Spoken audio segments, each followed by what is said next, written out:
कक्षा 6वीं गणित में गुणनखंड एवं गुणज का भाग 3 पढ़ेंगे। हमने पूर्व के भाग में देखा बच्चों कि मासा कैसे ज्ञात करते हैं और कुछ महत्वपूर्ण प्रश्नों को। आइए बच्चों देखते हैं भाग 3 और उसका महत्वपूर्ण प्रश्नों में से पहला प्रश्न है। बच्चों प्रश्न है, वह बड़ी से बड़ी संख्या ज्ञात कीजिए जिससे 389, 436, 542 को भाग देने पर क्रमशः 4, 7, 3 शेष बचे। एक बार और सुनेंगे बच्चों, वह बड़ी से बड़ी संख्या ज्ञात कीजिए जिससे 389, 436, 542 को भाग देने पर क्रमशः 4, 7, 3 शेष बचे। तो यहाँ देखेंगे बच्चों 389 को भाग देने पर 389 को भाग देने पर शेषफल क्या बच रहा है? शेषफल बच रहा है 4 बचता है। शेषफल क्या बचता है? 4 बचता है। शेषफल 4 बचता है, इसलिए 389 में इस 4 को माइनस कर दीजिए तो हमको मिल जाएगा बच्चों 385। उसके बाद दिया है 436। 436 को अगर हम भाग दें तो शेषफल क्या बचता है बच्चों? शेषफल बचता है 7। शेषफल क्या बचता है? 7 बचता है, इसलिए 436 में 7 को माइनस कर दीजिए तो 436 में अगर हम 7 माइनस कर देंगे तो 429 बच जाएगा। इसी प्रकार तीसरी संख्या है 542 और शेष बचता है 3। तो 542 को अगर हम भाग दे दें उस संख्या से तो शेष बचता है 3 शेष बचता है, इसलिए हम 542 में 3 घटा देंगे तो 542 में 3 माइनस करिए बच्चों, कितना बचेगा? 539। कितना बचेगा? 539। अब हमको क्रमशः 385, 429 और 539 का मासा निकालना होगा। अतः 385, 429, 539 का मासा निकालना होगा। तो इसका मासा हम भाग से मालूम कर लेते हैं, जो सबसे सरल और आसान भी है। तो भाग से चलिए इसका मासा ज्ञात करते हैं बच्चों। इन तीनों संख्या में सबसे बड़ी संख्या है 539, तो हम 539 से उससे छोटी संख्या है 429, इससे हम भाग कर देंगे। 429 से कम हो जाएगा बच्चों 429, इसको घटा देते हैं, हमको मिलेगा 0, 110। अब 110 से हम भाग देंगे बच्चों 429 को, तो 110 से हम भाग देंगे तो ये जाएगा 3 बार में हो जाएगा 330। अब इसे माइनस कर दीजिए बच्चों, माइनस करने से मिलेगा 99। अब 110 को 99 से भाग कर देंगे, 99 एकम 99। अब यहाँ बच जाएगा 11। क्या बच जाएगा बच्चों?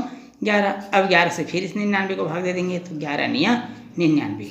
तो अंतिम संख्या क्या है? 11। अब एक और संख्या बची हुई है, वो है 385। अब 385 को हम किससे भाग करेंगे बच्चों? बची हुई संख्या 11 थी तो 11 से भाग करेंगे। किसको? 385 को। 11 दिया 33 होता है, अब बच गया 38 में 33 को घटाइए तो बच गया 5। अब उतार लेंगे 5, 11 पंचे 55, ये पूरा विभाजित हो गया। तो वह बड़ी से बड़ी संख्या क्या होगी बच्चों? 11 होगी। अतः वह बड़ी से बड़ी संख्या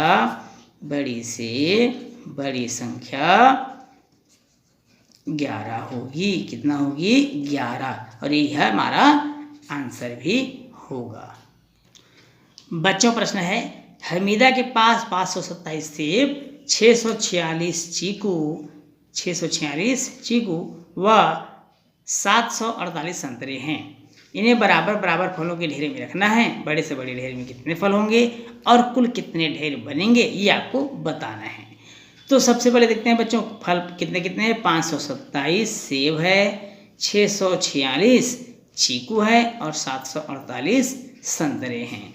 अब इनका हमको मासा निकालना पड़ेगा। इसका हमको सबसे पहले क्या मालूम करना पड़ेगा बच्चों? मासा। और मासा निकालने का सबसे अच्छा तरीका जैसे आपको मालूम है भाग विधि। तो 748 को उससे पहले की संख्या 646 से भाग कर दीजिए, उससे छोटी संख्या 646 से भाग कर देंगे। 646 से कम 646 हो जाएगा। अब इसको घटाइए 748 646 को तो बचेगा 102। अब इस 102 से भाग कर देंगे 646 को, तो 646 को भाग देंगे बच्चों तो कितना प्राप्त हो जाएगा? 646 को भाग देंगे 102 से कितना बार जाएगा? देखिए 5 बार, लगभग 5 बार जाएगा। 5 बार तो ये हो जाएगा 5 दूनी 10 और 5 एकम 5 और 1 6, तो ये हो जाएगा 612। अब इसको घटा दीजिए बच्चों, घटाने से हमको मिलेगा 34। अब इस 34 से 102 को भाग कर देंगे।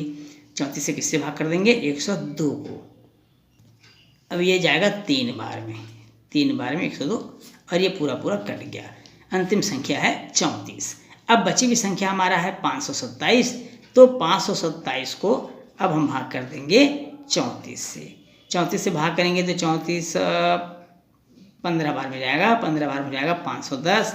इसको घटाएंगे तो 17 बचेगा। अब 17 से भाग कर देंगे 34 को बच्चों, तो 17 दूनी हो जाता है 34 और अंतिम संख्या हो जाएगी हमारा 17। तो मासा कितना हो गया? मासा आपको मालूम हो गया भाई कि मासा है 17। कुल कितने फल हैं पहले हमको मालूम करना होगा।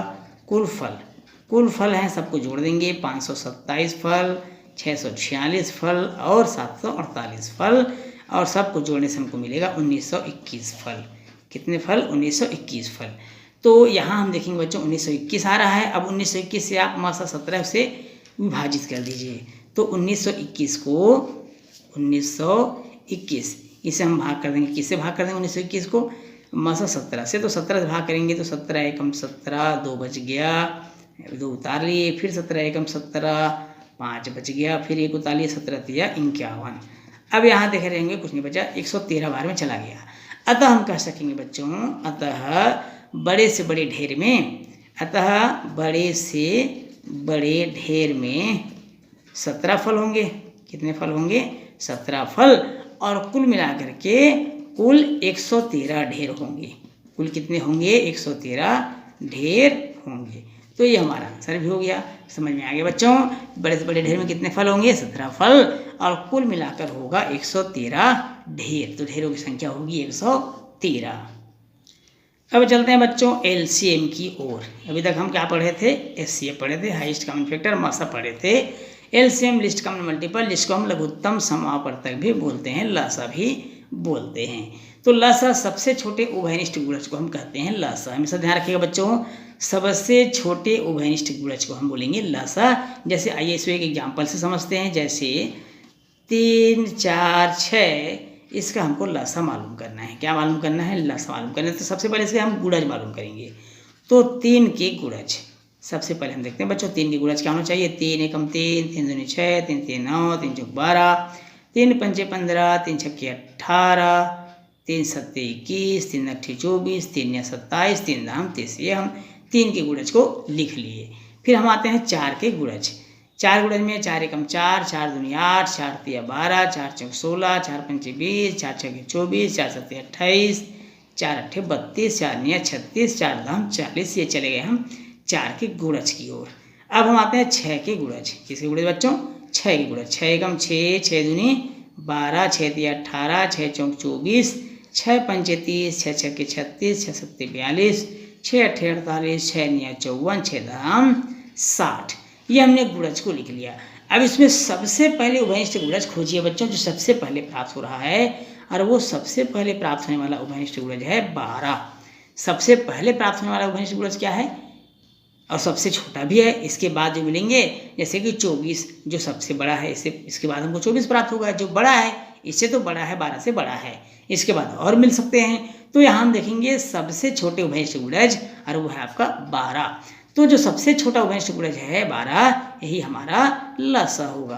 क्या होगा बच्चों? लसा होगा। लसा कितना मालूम कर लिया हमने? 12 मालूम कर लिया है। अब आइए देखते हैं बच्चों प्रश्न को। और प्रश्न पहला प्रश्न है बच्चों 16 और 24 का लसा ज्ञात कीजिए। और इसके गुणज अगर हम देखेंगे 16 का गुणज 24 का गुणज थोड़ा सा कठिन हो जाता है। तो हम क्या करेंगे, इसको अभाज्य गुणनखंड से इसके लसा मालूम करने का प्रयास करेंगे। तो सबसे पहले 16 के अभाज्य गुणनखंड मालूम कर लेते हैं। 2 अट्ठे 16, 2 चौक 8, 2 दूनी 4 और 2 एकम 2। इसी प्रकार हम 24 के गुणनखंड मालूम कर लेते हैं। 2 एकम 2, 2 दूनी 4, 2 छक्के 12, 2 तिया 6 और 3 एकम 3। अब आप देख रहे हैं 16 के जो गुणनखंड हमको मिले हैं वो है 2 गुणित 2 गुणित 2 गुणित 2। और इसी प्रकार 24 का हमको जो अभाज्य गुणनखंड मिला है वो है 2 गुणित 2 गुणित 2 गुणित 3। तो लसा निकालने के लिए आप क्या करेंगे बच्चों, बहुत ध्यान समझिएगा।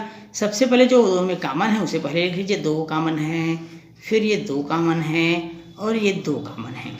इनको हमने लिख लिया। अब जो बच गया बच्चों, बच गया 2 और 3, इसे भी आप लिख लीजिए। 2 गुणित 3 सबका आपस में गुणा कर दीजिए। 2 दूनी 4, 4 दूनी 8, 8 दूनी 16, 16 दिया 48। तो 48 क्या हुआ हमारा लसा हो जाएगा 16 और 24 का। दो संख्याओं का मासा 2 और लसा 12 है। यदि एक संख्या 6 है तो दूसरी संख्या क्या होगी? एक बार और सुन लेंगे बच्चों प्रश्न को। दो संख्याओं का मासा 2 लसा 12 है। यदि एक संख्या 6 है तो दूसरी संख्या क्या होगी?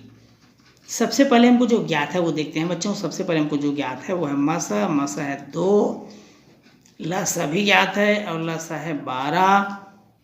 पहली संख्या हमको ज्ञात है, पहली संख्या है 6। दूसरी संख्या हमको ज्ञात नहीं है, इसको हमको ज्ञात करना है। दूसरी संख्या हमको मालूम करना है। इसके लिए हमको एक फार्मूला याद रखना होगा बच्चों, सूत्र याद रखना होगा। और वो सूत्र क्या है? पूर्व क्लास में आपने पढ़ा है। पहली संख्या गुणित दूसरी संख्या बराबर लसा गुणित मासा। ये सूत्र है, आपने पूर्व की क्लास में कक्षा 5 में इसको पढ़ा है, लसा गुणित मासा। अब हम यहाँ मार्क देंगे। पहली संख्या कितना है बच्चों? 6। दूसरी संख्या हमको नहीं मालूम, दूसरी संख्या हमको ज्ञात करना है। दूसरी संख्या नहीं मालूम। हमको लसा मालूम है बच्चों, लसा मालूम है 12 और मासा मालूम है 2। ये हमने मान रख दिया। अब हम पक्षांतर कर देंगे, इसलिए दूसरी संख्या बराबर हो जाएगा, दूसरी संख्या बराबर 12 गुणित 2/6। 6 एकम 6, 6 दूनी 12 कट गया, बचा ऊपर में 2 गुणित 2, 2 दूनी होता है 4। और ये 4 क्या है बच्चों? हमारा आंसर हो जाएगा। अतः दूसरी संख्या क्या होगी? 4 होगी। तो बच्चों इस प्रश्न के साथ ही आज की क्लास में ही समाप्त करते हैं। फिर मिलेंगे आपसे अगली क्लास में। और इससे पहले बच्चों कि हम अगली क्लास की ओर बढ़ें, आपको वीडियो अच्छा लगे तो वीडियो को लाइक और शेयर करिएगा। और चैनल आपको पसंद आए तो चैनल को सब्सक्राइब जरूर करिएगा। तो बच्चों फिर मिलेंगे नए क्लास में नए प्रश्नों के साथ। तब तक के लिए नमस्कार।